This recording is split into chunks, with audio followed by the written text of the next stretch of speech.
નમસ્કાર મિત્રો, GK with એમમાં હું અરવિંદ મકવાણા આપ સૌનું સ્વાગત કરું છું।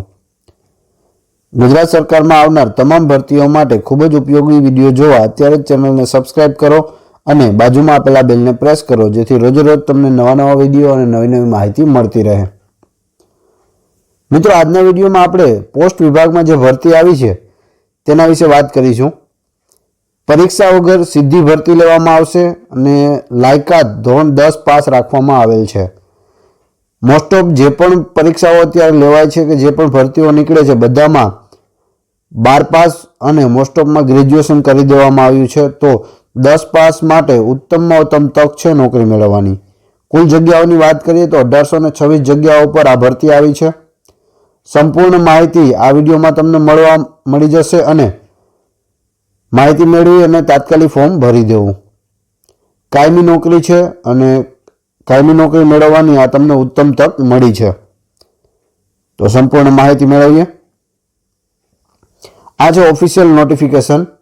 કઈ તારીખે રિલીઝ થયેલું છે? 21/12/2020 ના રોજ આ રિલીઝ થયેલું છે। ત્યારબાદ પોસ્ટની વાત કરીએ તો 3 પોસ્ટ માટે ભરતી છે। એક છે બ્રાન્ચ પોસ્ટ માસ્ટર એટલે કે બીપીએમ, બીજું એબીપીએમ છે એટલે કે આસિસ્ટન્ટ બ્રાન્ચ પોસ્ટ માસ્ટર અને ત્રીજું છે ડાક સેવક। તો 3 પ્રકારની ભરતી નીકળી છે અલગ અલગ પોસ્ટ ઉપર।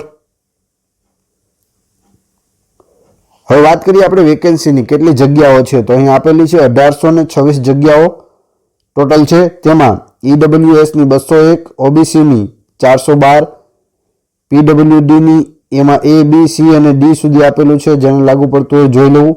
એસસી ની 63, એસટી ની 268 અને અનરિઝર્વ એટલે કે જનરલ કેટેગરીની 838 જગ્યાઓ આપેલી છે।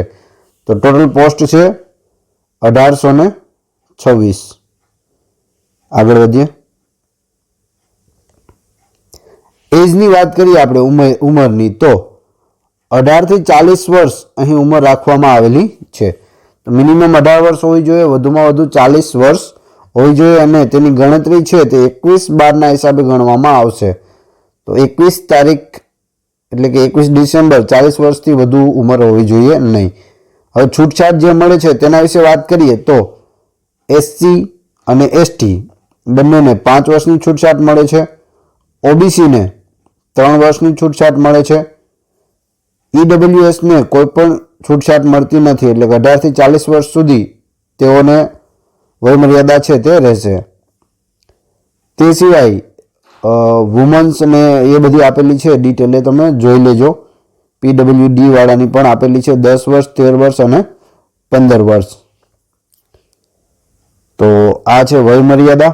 આગળ માહિતી મેળવીએ આપણે।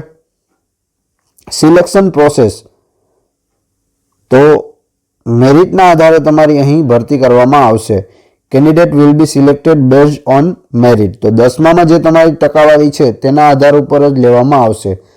ઉચ્ચ અભ્યાસ હશે તમારો, ગ્રેજ્યુએશન કરેલું હશે, પોસ્ટ ગ્રેજ્યુએશન હશે, પીએચડી હશે કે કોઈ પણ ડિગ્રી હશે તમારી પાસે, તેના ટકા કે તેની લાયકાત આમાં ગણવામાં આવશે નહીં। માત્ર ને માત્ર ધોરણ 10માં જે તમારો પર્સન્ટેજ છે તે ગણવામાં આવશે અને તેના આધારે જ આ ભરતી કરવામાં આવશે। તે સિવાય કોઈ પણ પ્રકારનો અનુભવ પણ માંગેલો નથી। તો કોઈ પણ પ્રકારનો તમારો અનુભવ હશે તો પણ એ તમને આમાં ઉપયોગી બનશે નહીં। ફક્ત 10માં તમારે પર્સન્ટેજ કેટલા છે તે જોવાનું રહેશે। આગળ જોઈએ એપ્લિકેશન ફીઝ। તો એપ્લિકેશન ફીઝની વાત કરીએ તો જનરલ, ઓબીસી અને ઈડબ્લ્યુએસ મેલ કેન્ડિડેટ માટે 100 રૂપિયા છે।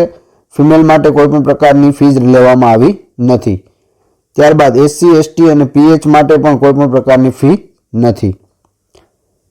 તો ફીઝ છે તે જનરલ, ઓબીસી અને ઈડબ્લ્યુએસના મેલ ઉમેદવારોને ફક્ત 100 રૂપિયા ફીઝ છે તે ભરવાની થશે।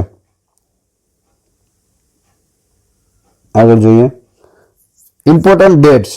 તો ફોર્મ ભરવાનું જે રજિસ્ટ્રેશન છે તે 21 તારીખથી ચાલુ થઈ ગયું છે અને રજિસ્ટ્રેશન 20 એટલે કે 20 જાન્યુઆરીએ બંધ થઈ જશે। 21 ડિસેમ્બરથી 20 જાન્યુઆરી સુધી એપ્લિકેશન ફોર્મ છે તે તમે 21 ડિસેમ્બરથી ભરી શકો છો અને છેલ્લી તારીખ છે તે 20/1/2021 છે, પણ આપણે છેલ્લી તારીખની રાહ જોવી નથી. જેવો જ આ વિડીયોમાં તમે સંપૂર્ણ માહિતી મેળવો કે તુરંત જ 1 કે 2 દિવસમાં આના ફોર્મ ભરી દેવા. ત્યારબાદ સેલેરીની વાત કરીએ તો અહીં 2 પીરિયડ બે વસ્તુ છે તે આપેલી છે, લેવલ 1 અને લેવલ 2. આમાં 4 કલાક માટેનો ટાઈમ હોય છે, જ્યારે આમાં 5 કલાક માટેનો ટાઈમ હોય છે. અને ટાઈમ રિલેટેડ કન્ટિન્યુટી એલાઉન્સ આપવામાં આવે છે આમાં, TRCA જેને કહે છે. તો બંને આપણે જોઈએ તો BPMનો જે પગાર છે તે 12,000 લેવલ 1માં અને લેવલ 2માં 14,500 બેઝિક પગાર છે. આના ઉપર તમને TADA જે કંઈ મળે છે તે 2-3 હજાર રૂપિયા છે તે વધારે જ મળશે. 5 કલાકની નોકરી હશે એટલે કે લેવલ 2 પ્રમાણે તો 14,500 અને 4 કલાક હશે લેવલ 1 પ્રમાણે તો 12,000. જ્યારે ABPM અને ડાક સેવકને 10,000 મળશે લેવલ 1 પ્રમાણે અને લેવલ 2 પ્રમાણે 12,000 આપવામાં આવશે, પ્લસ TADA મળશે. આ બેઝિક પગાર છે તમારો. આગળ જોઈએ એજ્યુકેશન ક્વોલિફિકેશન. તો એજ્યુકેશન ક્વોલિફિકેશનમાં અહીં 10 પાસ માંગેલું છે, પરંતુ તેમાં 10 પાસિંગ માર્ક છે તે મેથેમેટિક્સ અને લોકલ લેંગ્વેજ એટલે કે ગુજરાતી અને ઇંગ્લિશ આ 3 વિષય ફરજિયાત છે. 10મામાં તમારે ઇંગ્લિશ હોવું જોઈએ, ગુજરાતી હોવું જોઈએ અને મેથેમેટિક્સ હોવું જોઈએ. જોકે મેથ્સ અને ગુજરાતી તો હોય જ છે, ઇંગ્લિશ અથવા તો જે પહેલાં આવતું હતું ઇંગ્લિશ હિન્દી ગમે તે, તો ઇંગ્લિશ હોવું જોઈએ. અને એમાં પાસિંગ માર્ક્સ હોય તો તમે એપ્લાય કરી શકો છો. એ સિવાય વાત કરીએ તો compulsory knowledge of local language. તો લોકલ લેંગ્વેજનું કમ્પલસરી તમને નોલેજ હોવું જોઈએ, એટલે કે ગુજરાતી તમને આવડતું હોવું જોઈએ પરફેક્ટ.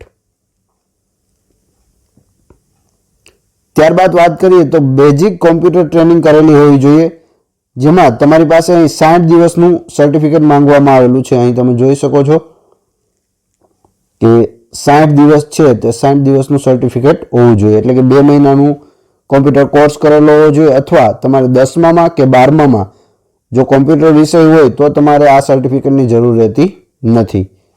તો બંને ઓપ્શન આપેલા છે. 10 અને 12માં જો કોમ્પ્યુટર હોય તો અલગથી સર્ટિફિકેટની આવશ્યકતા નથી, પરંતુ જો 10 અને 12માં કોમ્પ્યુટર વિષય ન હોય તો 60 દિવસનો તમે કોર્સ કરેલો હોવો જોઈએ, સરકારી સંસ્થામાંથી અથવા તો પ્રાઇવેટ કે જે સરકાર માન્ય સંસ્થા છે, પ્રાઇવેટ સંસ્થા તેમાંથી કરેલ હશે તો પણ ચાલશે. Knowledge of cycling. તો સાયકલિંગનું નોલેજ હોવું જોઈએ, એટલે કે સાયકલ આવડતી હોવી જોઈએ. જો એવો કિસ્સો બને કે તમને મોટરસાયકલ અથવા તો સ્કૂટર આવડતું હોય પણ સાયકલ ન આવડતી હોય તો પણ ચાલે, પણ એનું તમારે ડિક્લેરેશન આપવાનું રહે કે ભાઈ સાયકલ મને નથી આવડતી પરંતુ મને સ્કૂટર અને મોટરસાયકલ આવડે છે. તો એ બેઝિક નોલેજ ઓફ સાયકલ હોવું જોઈએ. ત્યારબાદ વેબસાઇટની વાત કરીએ તો apppost.in આ વેબસાઇટ આપેલી છે. આ વેબસાઇટ ઉપરથી તમે રજીસ્ટ્રેશન કરી અને ફોર્મ ભરી શકો છો. આ વેબસાઇટ ઉપર જોશો તો કેવું પેજ ખુલશે, આ રીતનું છે આખું પેજ તમારી સામે આવી જશે.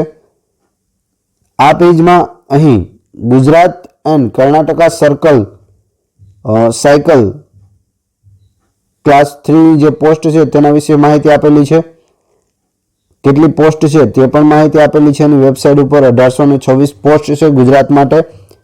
અહીંથી તમે રજીસ્ટ્રેશન કરી શકશો અને ફી પેમેન્ટ પણ અહીંથી જ કરી શકશો. અહીં ઇમ્પોર્ટન્ટ ડેટ છે તે પણ આપેલી છે. સ્ટાર્ટ ડેટ 21 ડિસેમ્બરથી થાય છે અને લાસ્ટ ડેટ છે તે 20/1 એટલે કે 20 જાન્યુઆરી 2021 છે. તો આ રીતનું ફર્સ્ટ પેજ ખુલશે. પ્રથમ તમારે રજીસ્ટ્રેશન કરવાનું રહેશે અને ત્યારબાદ તમારે એની ફી જે લોકોને લાગુ પડે છે અને ફી પેમેન્ટ કરવાની થશે. ત્યારબાદ તમારું ફોર્મ ભરાઈ જશે અને એમાં ડોક્યુમેન્ટ પણ બધા છે તે જોઈન કરવાના છે. આખું જે ઓફિશિયલ નોટિફિકેશન છે તે તમને મારી ટેલિગ્રામ ચેનલમાં અને વોટ્સએપ ગ્રુપમાં મળી જશે. ડિસ્ક્રિપ્શનમાં ટેલિગ્રામ ચેનલની લિંક પણ આપેલી છે અને વોટ્સએપ ગ્રુપની લિંક પણ આપેલી છે. ત્યાં જોડાઈ જશો તો તમને આ નોટિફિકેશન અને કોઈ પણ ભરતી આવશે તો તેના બધા નોટિફિકેશન ત્યાં વોટ્સએપ ગ્રુપમાં અને ટેલિગ્રામ ગ્રુપમાં મળી રહે છે. તો એમાં પણ જોડાઈ જજો જેથી તમે અપડેટ રહો અને તમને નવી નવી માહિતી મળતી રહે. તો ઉત્તમ તક છે 10 પાસ માટે. ઓછી ભરતી ક્યારેક જ ભરતી આવે છે, વર્ષમાં એકાદી વખત આવી કે જે 10 પાસને રિલેટેડ હોય. તો 10 પાસ જે છે 10માં જેને સારા પર્સન્ટેજ છે એવા દરેક વ્યક્તિઓએ ફોર્મ ભરી દેવું. અને જો વિડીયો પસંદ આવ્યો હોય તો લાઈક કરો, કોમેન્ટ કરો અને તમારા બધા મિત્રોને આ વિડીયો શેર કરી દેજો, જેથી તેઓ લોકો પણ આ માહિતી મેળવી શકે અને ફોર્મ ભરી શકે. ચેનલ સબસ્ક્રાઇબ કરવાની બાકી હોય અને આવી જ માહિતી આગળ પણ મેળવવા ઈચ્છતા હોય તો ચેનલને સબસ્ક્રાઇબ કરી લો અને બાજુમાં આપેલા બેલને પ્રેસ કરી દો, જેથી રોજે રોજ તમને નવી નવી માહિતી અને નવા વિડીયો મળતા રહે. આ ચેનલ ઉપર 450થી પણ વધુ વિડીયો અવેલેબલ છે. જો તમે જોવા ઈચ્છતા હોય તો ચેનલના નામ ઉપર ક્લિક કરી વિડીયોઝમાં જઈ બધા વિડીયો જોઈ શકો છો, અથવા વિષયવાર જોવા હોય તો પ્લેલિસ્ટમાં જઈ અલગ અલગ વિષયના અલગ અલગ વિડીયો પણ જોઈ શકો છો. આશા રાખું છું આ વિડીયો પસંદ આવ્યો હશે. મળીએ છીએ નવા વિડીયોમાં. Thanks for watching my video.